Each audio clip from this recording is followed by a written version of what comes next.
परिवार के नकारात्मक लोगों से कैसे दूर रहे और अपने बारे में निंदा सुनते हुए भी उसमें सकारात्मकता का भाव कैसे रखें, इसके विषय पर एक गहरा रहस्य है। नकारात्मक सुनते हुए भी सकारात्मकता से कैसे रहे, वही हम आज के इस वीडियो में कहानियों के माध्यम से जानेंगे और नकारात्मकता और नकारात्मक लोगों की पूरी जानकारी हम आज आपको सुनाएंगे। तो चलिए बिना देर किए वीडियो की शुरुआत करते हैं। सबसे पहला, नकारात्मकता क्या है?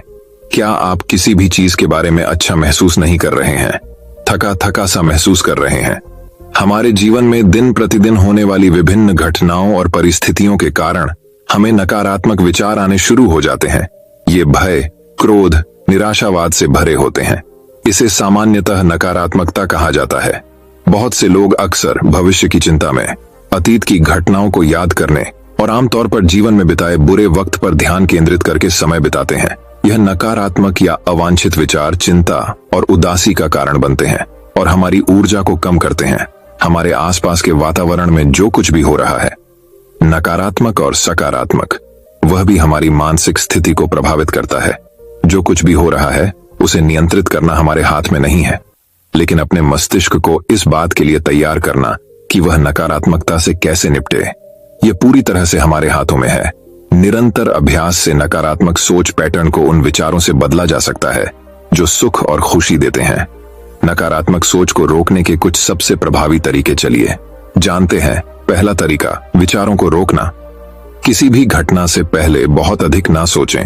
ज्यादा सोचने से नकारात्मक विचार उत्पन्न हो सकते हैं, खासकर यदि आप उस बारे में आशंकित हों। स्थिति को आने दें और पहले से चीजों के बारे में धारणा ना बनाएं। नकारात्मक स्थिति की कल्पना ना करें। जब आपको लगे कि नकारात्मक विचार आपके दिमाग में प्रवेश करने लगे हैं, तो उन्हें रोकने का प्रयास करें। यदि आप अकेले हैं तो आप इसे जोर से बोलकर रोकने का प्रयास कर सकते हैं। नेगेटिव विचारों को रोकने के लिए अपनी सोच की दिशा बदलें। आप 100 से 1 तक उलटी गिनती गिनना शुरू कर सकते हैं। दूसरा तरीका, गहरी सांस लें। जब कोई बुरा विचार अचानक आपके मस्तिष्क में आ जाता है तो चिंता या घबराहट होना स्वाभाविक है, लेकिन विचार को लंबे समय तक ना बने रहने दें और उसे रोकें। रोकने के लिए 30 सेकंड तक 5 गहरी और लंबी सांसें लें। तीसरा तरीका, सकारात्मक वाक्य दोहराएं। पॉजिटिव एफर्मेशंस का उपयोग विभिन्न तरीकों से किया जा सकता है। इन्हें उसी तकनीक से अपना सकते हैं जैसा कि नेगेटिव विचारों को रोकने के लिए अपनाया जाता है। दूसरे शब्दों में, जैसे ही आपको लगता है कि एक नकारात्मक विचार आपके दिमाग में आ रहा है, आप एक पॉजिटिव बात दोहराएं, जैसे कि मैं ये कर सकता हूं या मैं मजबूत हूं इत्यादि। जैसा कि हम जानते हैं कि हमारे पास चेतन और अवचेतन मन है। अवचेतन मन बहुत शक्तिशाली है। चेतन मन एक विचार बनाता है, उसे अवचेतन मन में भेज देता है और अवचेतन मन विचार का निर्माण शुरू कर देता है। इसलिए हमें अपने चेतन मन को अधिकतर सकारात्मक विचार बनाने के लिए प्रशिक्षित करना चाहिए। उसके लिए व्यक्ति को सकारात्मक सोच का अभ्यास करना चाहिए और नकारात्मक विचारों को दूर करना चाहिए। जल्द ही मन केवल सकारात्मक विचारों को जारी करना शुरू कर देगा। चौथा तरीका, सभी परिस्थितियों को स्वीकार करने का अभ्यास करें। सभी प्रकार की परिस्थितियों को शांति से स्वीकार करना चुनौतीपूर्ण होता है, लेकिन यह महत्वपूर्ण है। हम सभी ये जानते हैं कि हमारे जीवन पर हमारा पूर्ण नियंत्रण नहीं है। हर समय सुखद स्थिति बने रहना संभव नहीं है। इसलिए जब हम जीवन के हिस्से के रूप में सफलता और असफलता का सामना समान रूप से करेंगे, तो हम अपने आत्म के साथ शांति से रह सकते हैं। जब चीजें हमारे तरीकों के अनुसार नहीं चलती हैं, तो नकारात्मकता बढ़ती है। स्वीकृति और प्रवाह के साथ जाना जीवन में नकारात्मकता से बचने का महत्वपूर्ण तरीका है। पांचवा तरीका, पेपर पर लिखें और नष्ट करें। यदि आपके नकारात्मक विचार किसी विशेष मजबूत भावना जैसे भय, क्रोध या ईर्ष्या से जुड़े हुए हैं, तो उन सभी को लिखने की कोशिश करें। एक पेन और पेपर लें और उन सभी नकारात्मक विचारों को पेपर पर लिखकर व्यक्त करें। फिर इस पेपर को नष्ट कर दें, जो आगे बढ़ने में मदद करेगा। जो लोग लिखकर खुद को व्यक्त नहीं कर सकते, वे कलात्मक प्रयासों जैसे कि चित्र बनाकर ऐसा कर सकते हैं और फिर उसे नष्ट कर सकते हैं। इस तकनीक का उद्देश्य अपनी नकारात्मकता को बाहर निकालना है, ताकि आप इसे संतोषजनक प्रतीकात्मक तरीके से खत्म कर सकें। छठा तरीका, खुद के साथ तर्क करें। जब हमारा दिमाग कमजोर होता है तो नकारात्मकता उस पर हावी हो जाती है, लेकिन जब हम भावनात्मक रूप से मजबूत होते हैं तो हम नकारात्मकता को नजरअंदाज करके आगे बढ़ जाते हैं। जैसे ही आपको लगता है कि नकारात्मकता का चक्र शुरू हो रहा है, खुद के साथ तर्क करने की कोशिश करें। इस तकनीक में एक वाक्य ढूंढना शामिल है जिसे आपको दोहराना है। आपको स्वयं को यह बताना है कि आपके अंदर शक्ति है और समय आने पर उस शक्ति को बढ़ाना है। एक गहरी सांस लें और इस दृष्टिकोण का अभ्यास करें। उदाहरण के लिए, यदि नकारात्मक विचार का कारण अच्छी नौकरी ना मिलना है तो दोहराएं, मैंने एक अच्छी नौकरी पाने के लिए संघर्ष किया है। इसका मतलब यह नहीं है कि मुझे भविष्य में अच्छी नौकरी कभी नहीं मिलेगी। अपने चुने हुए वाक्य के बाद तनाव और नकारात्मकता को दूर करने के लिए रिलैक्स शब्द कहते हुए सांस छोड़े। इसी तरह आपकी नकारात्मकता का जो भी कारण हो, उसमें अपना एक वाक्य ढूंढे और बताई गई प्रक्रिया दोहराएं। 7वां तरीका, नकारात्मक विचारों का पैटर्न बनने से रोकें। अपने दिमाग को विचारों के पूर्व निर्धारित पैटर्न में सेट न होने दें। कई बार ऐसा होता है कि हम किसी के बारे में सोचना शुरू करते हैं तो नकारात्मक विचार आने लगते हैं। उस समय विचारों का पैटर्न तोड़ना जरूरी होता है। चेतन मन आपके हस्तक्षेप के बिना एक निर्धारित दिनचर्या का पालन करता है। जब हमारा दिमाग नकारात्मक विचारों के पैटर्न में स्थापित होता है तो यह उसी का पालन करता है। यदि हम अपने दिमाग को उस दिशा में नहीं जाने देंगे तो नकारात्मक विचारों से घिरने से बच जाएंगे। 8वां तरीका, खाली ना बैठें। अधिकांश बुरे विचार खाली समय के दौरान आते हैं। जब हमारा मस्तिष्क खाली होता है तो वह व्याकुलता के कारण भटकने लग जाता है और नकारात्मक विचार आने लगते हैं। खाली वक्त में अपनी रुचि का कुछ भी करें, जैसे कि संगीत सुनना, पढ़ना, व्यायाम करना, चित्र बनाना इत्यादि। 9वां तरीका, मेडिटेशन यानी ध्यान का अभ्यास करें। सकारात्मक सोच और मानसिक स्वास्थ्य को बढ़ाने के लिए मेडिटेशन का अभ्यास करें। मेडिटेशन करते समय हमारा शरीर और मन एक दूसरे के साथ तालमेल बनाते हैं। जब हम अपनी धीमी सांस पर ध्यान केंद्रित करते हैं तो यह हमारे दिमाग को आराम देने और शांत रखने में मदद करता है। इस तरह हम चुनौतियों का सामना आसानी से कर सकते हैं। मेडिटेशन के लिए हर रोज कुछ समय निर्धारित करें। 10वां तरीका, शारीरिक स्वास्थ्य पर ध्यान दें। अपने आहार और व्यायाम पर ध्यान दें। इससे आपको खुश और सकारात्मक रहने में मदद मिलेगी। वर्कआउट करते समय हमारा शरीर हार्मोन को रिलीज करता है जो सकारात्मकता पैदा करते हैं। अध्ययनों से साबित हुआ है कि जो लोग नियमित कसरत करते हैं वे खुश और संतुष्ट रहते हैं। नकारात्मकता को दूर रखने के लिए व्यायाम के लिए कुछ समय निर्धारित करें। तो दोस्तों, चलिए अब हम जानते हैं नकारात्मक लोगों को कैसे पहचानें और उनसे कैसे बचें। नकारात्मक लोगों को कैसे समझें। पहला तरीका, लगातार शिकायत करने वाला गुण। नकारात्मक लोगों में लगातार शिकायत करने की प्रवृत्ति होती है, चाहे बात उनकी नौकरी, रिश्तों या सामान्य जीवन की हो। वे लगभग हर चीज में खामियां ढूंढते हैं। इस निरंतर नकारात्मकता को पहचानना नकारात्मक व्यक्तियों की पहचान करने में पहला कदम है। दूसरा तरीका, लगातार निराशावाद। नकारात्मक लोग अक्सर गिलास को आधा खाली समझते हैं। वे समाधान ढूंढने के बजाय संभावित समस्याओं और बाधाओं पर ध्यान केंद्रित करते हैं। यदि आप सतर्क नहीं हैं तो उनका निराशावादी दृष्टिकोण थका देने वाला हो सकता है और आपके अपने दृष्टिकोण को प्रभावित कर सकता है। तीसरा तरीका, जवाबदेही का अभाव। नकारात्मक व्यक्ति अक्सर अपने कार्यों की जिम्मेदारी से बचते हैं। वे अपनी समस्याओं पर स्वामित्व लेने के बजाय बाहरी कारकों या अन्य लोगों को दोष देते हैं। यह व्यवहार विषाक्त हो सकता है और व्यक्तिगत विकास में बाधा बन सकता है। चौथा तरीका, ऊर्जा को नष्ट करने वाले। नकारात्मक लोग ऊर्जा पिशाच होते हैं। उनके साथ समय बिताने के बाद आप भावनात्मक रूप से और थका हुआ महसूस कर सकते हैं। उनकी उपस्थिति से आपकी ऊर्जा के स्तर पर पड़ने वाले प्रभाव को पहचानना आपकी भलाई के लिए महत्वपूर्ण है। तो दर्शकों, अब जानते हैं नकारात्मक लोगों को पहचानने के तरीके। पहला तरीका, मौखिक संकेतों पर ध्यान दें। व्यक्ति जिस भाषा का उपयोग करता है उसे सुने। लगातार नकारात्मकता, शिकायत और निराशावादी स्वर नकारात्मक मानसिकता के स्पष्ट संकेतक हैं। यदि कोई व्यक्ति बार बार नहीं कर सकता, नहीं करेगा या कभी नहीं जैसे शब्दों का उपयोग करता है तो यह एक खतरे का संकेत हो सकता है। दूसरा तरीका, शारीरिक भाषा पर ध्यान दें। नकारात्मक व्यक्ति अक्सर शारीरिक भाषा के कुछ संकेत प्रदर्शित करते हैं। झुकी हुई मुद्रा, आंखों से संपर्क की कमी और आमतौर पर बंद व्यवहार नकारात्मक मानसिकता का संकेत दे सकता है। इसके विपरीत सकारात्मक लोगों की शारीरिक भाषा अधिक खुली और संलग्न होती है। तीसरा तरीका, सोशल मीडिया गतिविधि का मूल्यांकन करें। किसी व्यक्ति की ऑनलाइन उपस्थिति उनकी मानसिकता में मूल्यवान अंतर्दृष्टि प्रदान कर सकती है। लगातार शिकायतें पोस्ट करना, नकारात्मक विचार या ऑनलाइन विवादों में उलझना नकारात्मकता के संकेत हैं। लोग सोशल मीडिया प्लेटफॉर्म पर क्या साझा करते हैं, इसके प्रति सावधान रहें। चौथा तरीका, उनके प्रभाव क्षेत्र पर विचार करें। लोग अक्सर अपने पर्यावरण का उत्पाद होते हैं।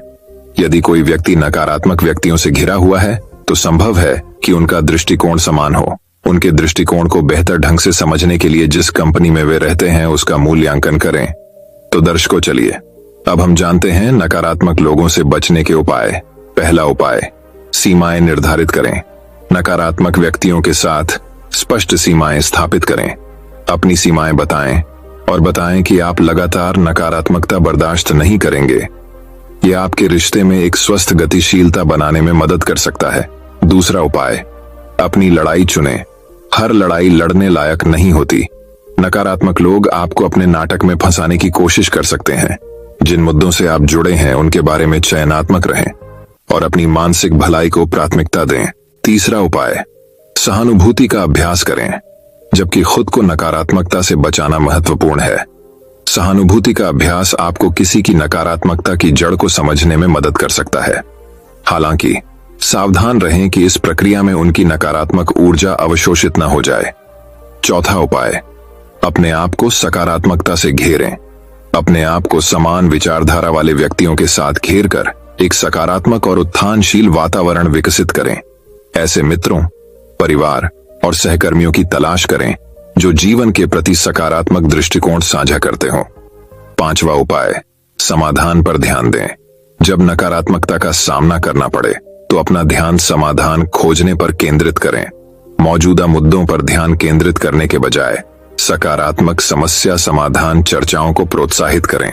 यह दृष्टिकोण नकारात्मक ऊर्जा को रचनात्मक कार्यों में पुनर्निर्देशित करने में मदद कर सकता है।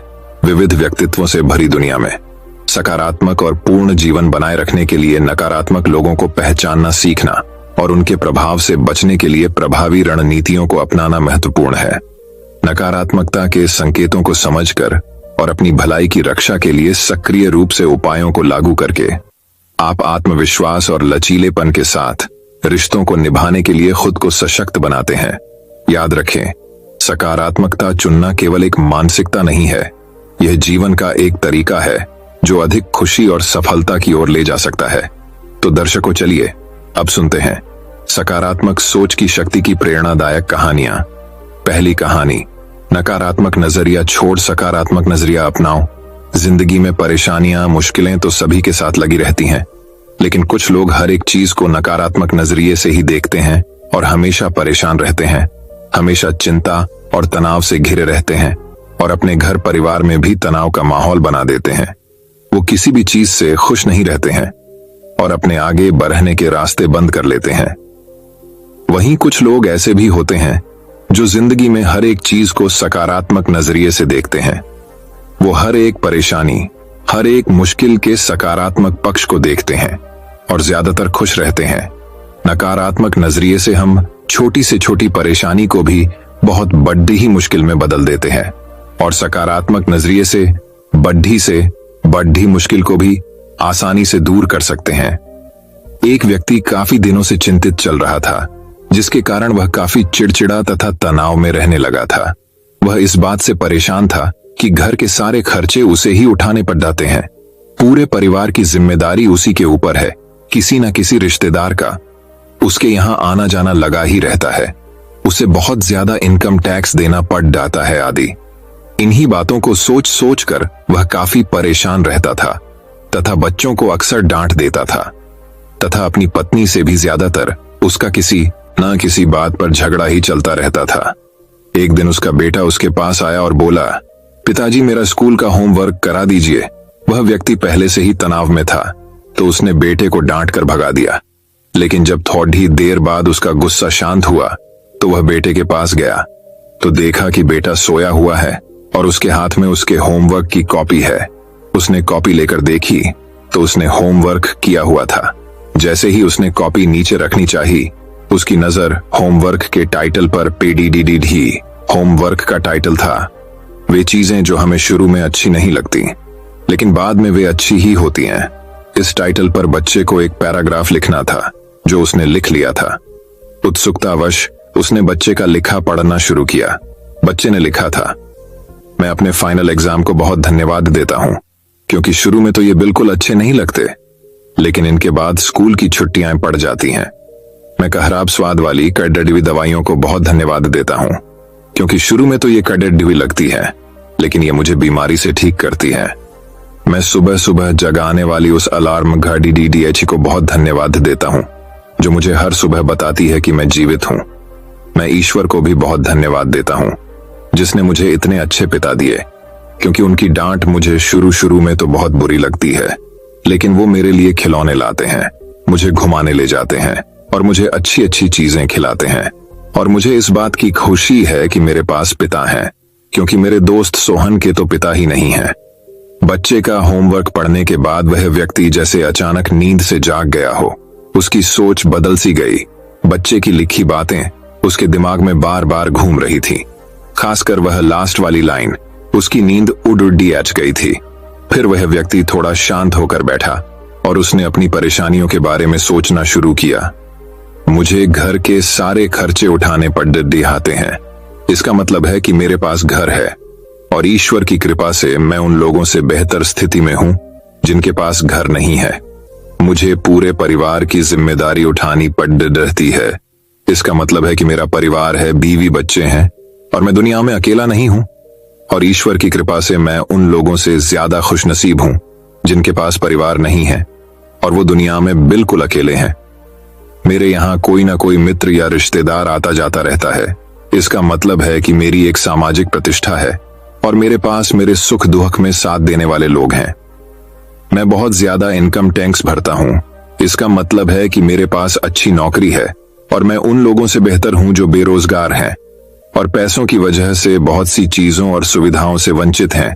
हे मेरे भगवान, तेरा बहुत बहुत शुक्रिया, मुझे माफ करना, मैं तेरी कृपा को पहचान नहीं पाया। हाथ जोड़ दाकर उस व्यक्ति ने ईश्वर को धन्यवाद देते हुए कहा। इसके बाद उसकी सोच एकदम से बदल गई। उसकी सारी परेशानी, सारी चिंता एकदम से जैसे खात्मा हो गई। वह एकदम से बदल सा गया।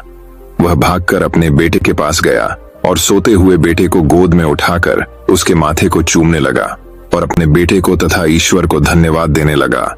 दोस्तों, इस कहानी में बहुत ही गहरी और अच्छी बात छुपी हुई है कि आपके सामने जो भी परेशानियां हैं, आप उनके नकारात्मक पक्ष को ना देखकर उसके सकारात्मक पक्ष को देखें। हम जब तक किसी भी चीज को नकारात्मक नजरिए से देखते रहेंगे, तब तक हम परेशानियों से घिरे रहेंगे, चिंता और तनाव हमें घेरे रहेंगे। लेकिन जैसे ही हम उन्हीं चीजों को, उन्हीं परिस्थितियों को सकारात्मक नजरिए से देखेंगे, हमारी सोच एकदम से बदल जाएगी। हमारी सारी चिंताएं, सारी परेशानियां, सारे तनाव एकदम से खत्म हो जाएंगे और हमें आगे बढ़ने के और मुश्किलों से निकलने के नए नए रास्ते दिखाई देने लगेंगे। दोस्तों, ईश्वर ने आपको जो भी दिया है उसमें खुश रहना चाहिए। कभी भी किसी चीज के ना होने पर ईश्वर को दोष ना दें, बल्कि ये सोचें कि जितना आपके पास है उतना भी बहुत से लोगों को नसीब नहीं होता है। आप बहुत से लोगों से आज भी बहुत बेहतर स्थिति में हैं। आपके पास आज जो कुछ भी है, आज आपके पास जो भी सुविधाएं हैं, उनको पाने के लिए भी बहुत से लोग तरसते हैं, सपने देखते हैं। तो कभी भी किसी भी चीज को नकारात्मक नजरिए से ना देखें। आपके पास जितना है उसमें खुश रहें और हर एक चीज, हर एक परिस्थिति को सकारात्मक नजरिए से देखें और अपनी जिंदगी में आगे बढ़ने के लिए मेहनत करते रहें। तो दर्शकों, चलिए अब हमारे दूसरी कहानी की शुरुआत करते हैं। दूसरी कहानी, सकारात्मक सोच की शक्ति की कहानी। एक बार की बात है, एक बहुत ही दयावान आदमी था। वह हर रोज सुबह घर से काम के लिए निकलते हुए कुछ लोगों की मदद करता था। जैसे सबसे पहले वह एक घर की बालकनी से गिरते हुए पानी को व्यर्थ होने से बचाने के लिए वहां एक छोटे से पौधे वाला गमला रख देता है, जिससे पानी उस पौधे पर गिरे। इसके बाद वह थोड़ा और आगे जाता है। वहां एक आदमी का ठेला एक गड्ढे में फंस जाता है। उसकी मदद के लिए कोई आगे नहीं आता, तब वह आदमी उसकी मदद करता है। इसके बाद थोड़ा और आगे चलने पर एक बहुत ही गरीब लड़की जो पढ़ाना चाहती है वहां फुटपाथ बैठकर भीख मांगती है ताकि कुछ पैसे इकट्ठे हो सकें और वह पढ़ाई कर सके। वह आदमी उसे रोज कुछ पैसे देता है। इस तरह वह रोज कुछ लोगों की मदद करता है। ऐसा वह हर रोज करता है। एक दूसरा आदमी उस आदमी को यह सारे काम हर रोज करते देखता है। एक दिन उस दूसरे आदमी ने उस आदमी से पूछा कि भाई साहब, आप रोज इन लोगों की मदद करते हैं, लेकिन इससे क्या फर्क पड़ेगा? इससे केवल समय की बर्बादी होगी। तब वह आदमी उस दूसरे आदमी से कहता है कि इससे मुझे कोई फर्क नहीं पड़ता, इससे आपको भी कोई फर्क नहीं पड़ेगा और इससे इस दुनिया में भी किसी को कोई फर्क नहीं पड़ेगा। किंतु जो मैं करता हूं वह मेरा फर्ज है। मैं सिर्फ अपना फर्ज निभा रहा हूं और फर्ज निभाने में समय की बर्बादी नहीं होती। ऐसा कहकर वह वहां से चला जाता है। ऐसा करते करते कुछ दिन बीत जाते हैं। फिर एक दिन वह देखता है कि वह बालकनी के नीचे रखा हुआ पौधा बड्ढा हो गया है। फिर थोड़ा आगे जाकर वह हर रोज की तरह उस ठेले वाले आदमी की मदद के लिए जाता है तो देखता है कुछ और लोग उसकी मदद कर रहे हैं। फिर थोड़ा और आगे उस लड़की को पैसे देने के लिए जाता है तो देखता है कि वह लड़की वहां नहीं है। वह उसका वहीं इंतजार करता है। थोड़ी देर बाद वह लड़की एक स्कूल की यूनिफॉर्म पहनकर उसके सामने आती है। ये सब देखकर वह बहुत खुश होता है, लेकिन वह दूसरा आदमी भी ये सब देख रहा होता है और ये सब देखकर उसे समझ आता है कि एक आदमी ने कोशिश की तो किसी का कितना भला हो गया। इसी तरह यदि और लोग भी ऐसा करने लगें तो इस देश की पूरी सूरत ही बदल सकती है। शिक्षा। इस कहानी से यह प्रेरणा मिलती है कि हमें नकारात्मक सोच नहीं रखना चाहिए, हमेशा सकारात्मक सोचना चाहिए। व्यर्थ ही पैसे खर्च करने से अच्छा है कि किसी जरूरतमंद की मदद करें, क्योंकि इससे आपको खुशी मिलेगी और किसी को नया जीवन मिल जाएगा। किसी जरूरतमंद की मदद करना समय और पैसे की बर्बादी नहीं, बल्कि अपना फर्ज समझना चाहिए। ये कभी नहीं सोचना चाहिए कि एक अकेले आदमी की कोशिश से क्या होगा। दोस्तों, यदि एक आदमी भी कोशिश करे तो बहुत कुछ हो सकता है, इसलिए हमेशा कोशिश करते रहना चाहिए। तो दर्शकों, चलिए अब हमारे तीसरी कहानी की शुरुआत करते हैं। तीसरी कहानी। एक बार एक राजा के 3 पुत्र थे। राजा यह जानना चाहता था कि उसका कौन सा पुत्र अधिक बुद्धिमान है, मुश्किल हालातों में कौन सबसे अधिक सकारात्मक सोच अपनाता है। राजा ने तीनों पुत्रों को एक एक सिक्का देकर कहा कि इस सिक्के से कुछ ऐसा खरीदो जिससे तुम्हारे कक्ष का कोना कोना भर जाए। रात को मैं तुम तीनों के कमरों का निरीक्षण करूंगा। बड़े राजकुमार को लगता था कि 1 रुपए से ऐसा कुछ नहीं खरीदा जा सकता जिससे कमरे का कोना कोना भर जाए, इसलिए वह कुछ भी खरीद नहीं पाया।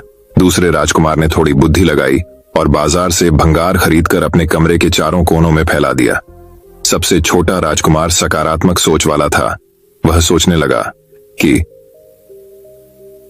मेरे पिता एक इतने बड़े राज्य के राजा हैं। अगर एक सिक्का दिया है ऐसी चीज खरीदने को जिससे कमरे का कोना कोना भर जाए, तो जरूर कुछ ना कुछ तो ऐसा वास्तविकता में होगा। अपने पिता की बात को ध्यान से समझकर वह बाजार से दिए खरीद कर लाया। उसने कमरे के सभी कोनों पर रखे थे, जिससे उसके कक्ष का कोना कोना रोशनी से भर गया। राजा ने रात्रि को तीनों पुत्रों के कक्षों का निरीक्षण किया। राजा ने तीनों पुत्रों को पास बुलाया। राजा ने कहा कि जब मैंने सिक्का खर्च करने को कहा था तो मैंने उससे क्या खरीद सकते हैं, उसका संकेत भी साथ ही दे दिया था।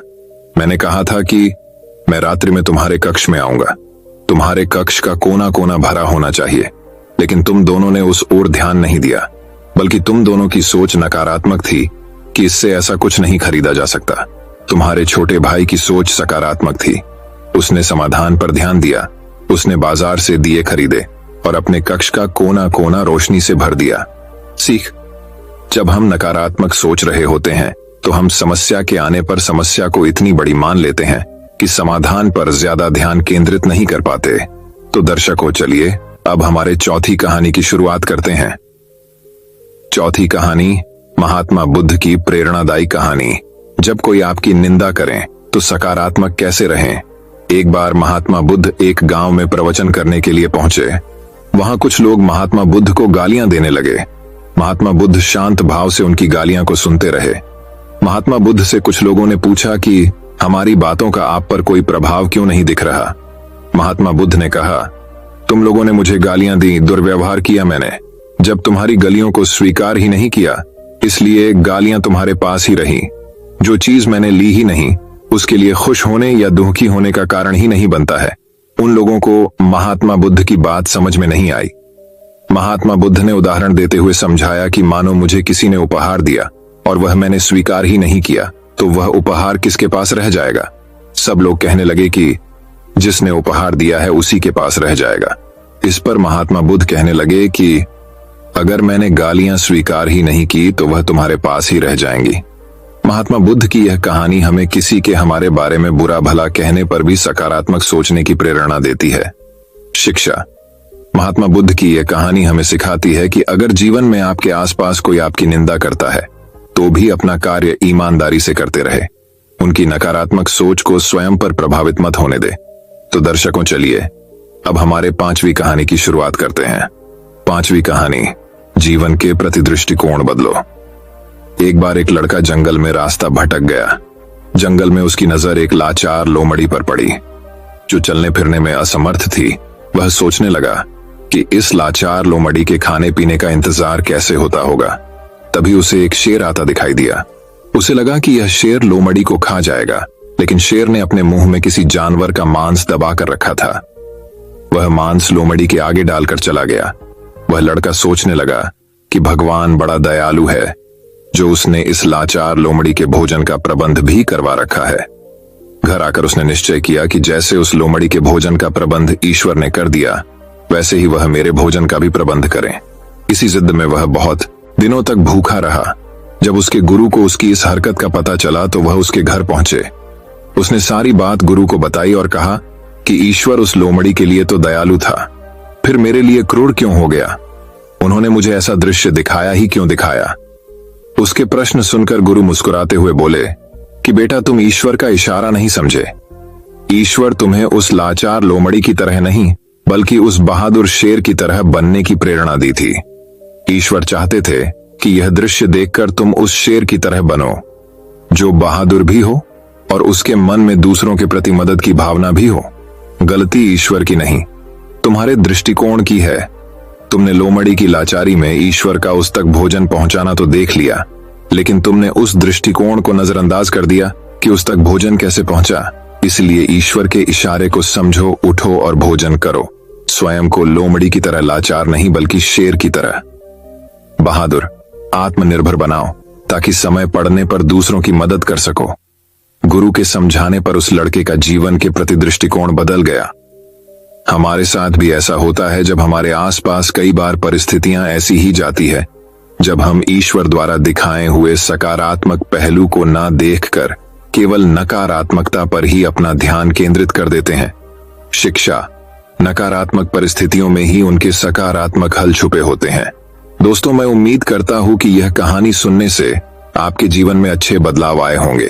आपको इस वीडियो से क्या सीखने मिला ये कमेंट करके जरूर बताएं और अपने परिवार, दोस्तों या आपके करीबी इंसान के साथ ये कहानी शेयर करके उन्हें भी इस ज्ञान से परिचित करवाएं। बाकी अगर आपको ये वीडियो दिल से अच्छी लगी हो तभी इस वीडियो को लाइक कर देना और आपने अब तक इस चैनल को सब्सक्राइब न किया हो तो चैनल को सब्सक्राइब भी जरूर कर देना। आपका हर दिन शुभ हो और खुशियों से आपका जीवन भरा रहे। धन्यवाद। नमो बुद्धाय।